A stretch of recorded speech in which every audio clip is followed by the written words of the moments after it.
Hey, so in this lecture I want to discuss live coding in the Unreal Engine. At this point you are familiar with C++, right? We have really performant and efficient programs. That is because C++ is a compiled language.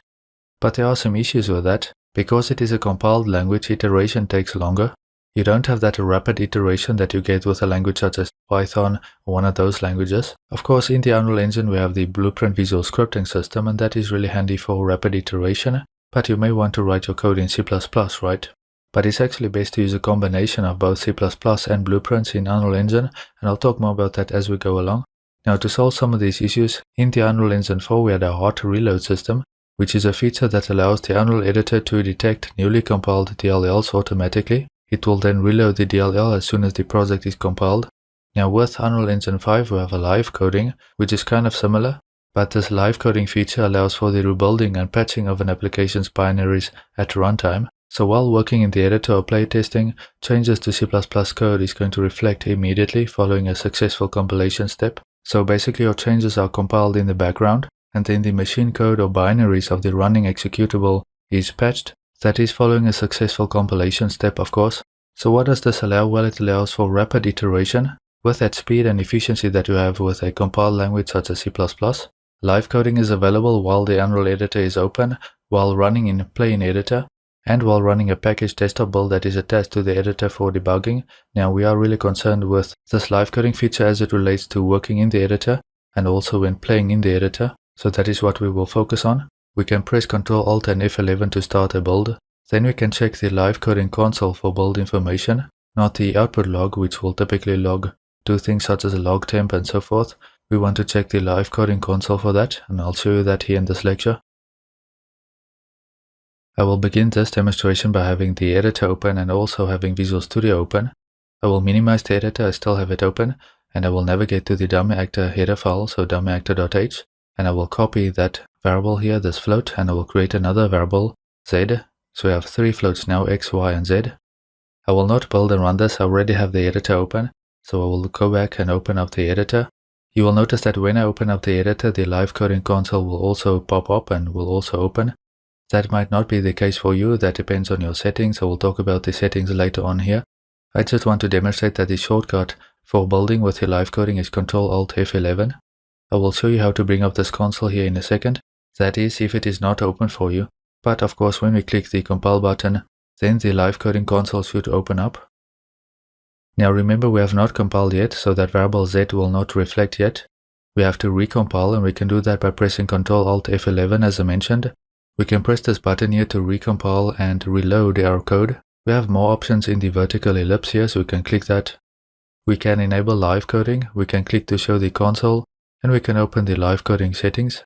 I will click the recompile button. It's like a cube that is in the process of being built by smaller cubes.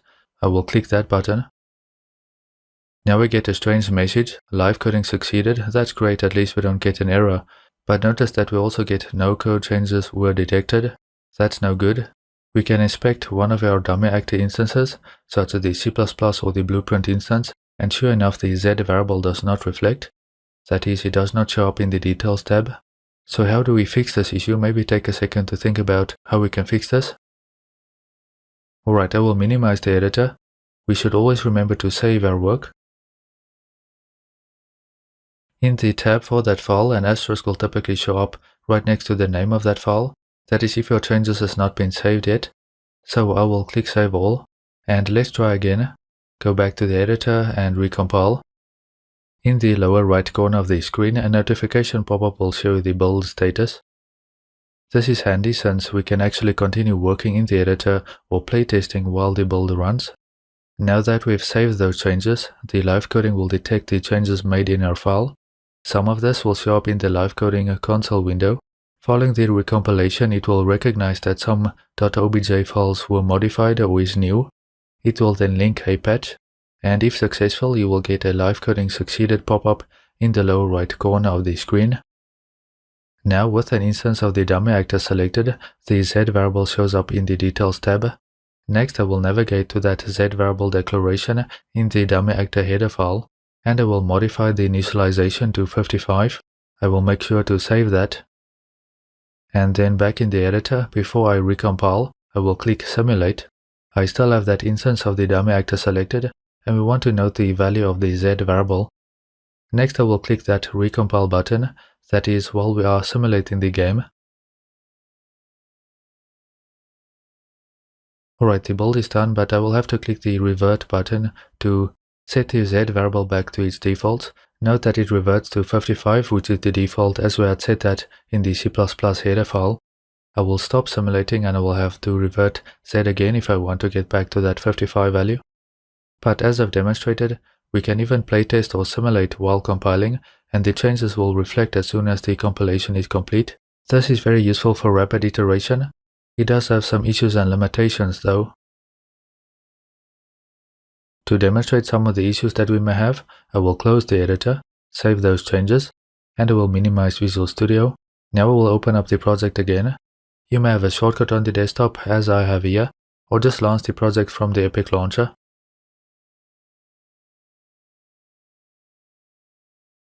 Now if we inspect the dummy actor instances again, the Z variable does not show up. So live coding changes seems to reflect in the editor but not on disk. I will close the editor once more. This time I will build from the editor as we have done up until this point in the course. Ctrl F5. Doing it in this way means that you build outside of the editor. Once the build is complete, it should launch the editor. If I inspect those dummy actors that we have in the level, the Z variable and its default value of 55 reflects in the Details tab. We may also encounter certain situations where the values that we set for our variables in the CPP file, so in the source files, do not reflect properly. But if you change them in the header file, for example, so in the .h file, then you will see those changes take effect. Finally, I'd like to discuss some of the settings that we have for live coding, and we can find those under Edit and the Editor Preferences. Then under General, Live Coding, we have those options. We can enable and disable live coding right here. If it is disabled, the Unreal Editor will basically revert back to the older hot reload system. Next we have the Startup options. This is the setting that I mentioned previously. I believe by default it is Start Automatically but hide the console until summoned. I have it set to Start Automatically and Show Console.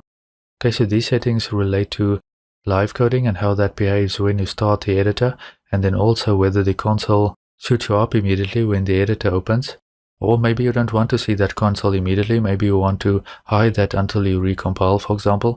We can also automatically compile newly added C++ classes. And then this Enable Reinstancing option. Basically with this enabled, instances of your objects are replaced, or in other words they will be reinstanced so that larger code changes can take effect. Now that being said, with large scale changes I would recommend that you actually close the editor down and then build from Visual Studio. To build your project outside of the editor, just avoid some of those issues that can pop up. Sometimes your scenes can take quite some time to load.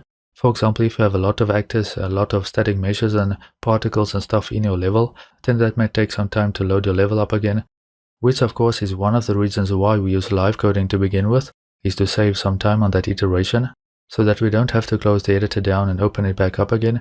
We can just recompile on the fly. Finally, I would like to note that we can get to these settings by going down here to that vertical ellipse that I mentioned previously, and we can click on Settings. So I'll just close off the editor preferences here. Click on that vertical ellipse and click on Open the live coding settings.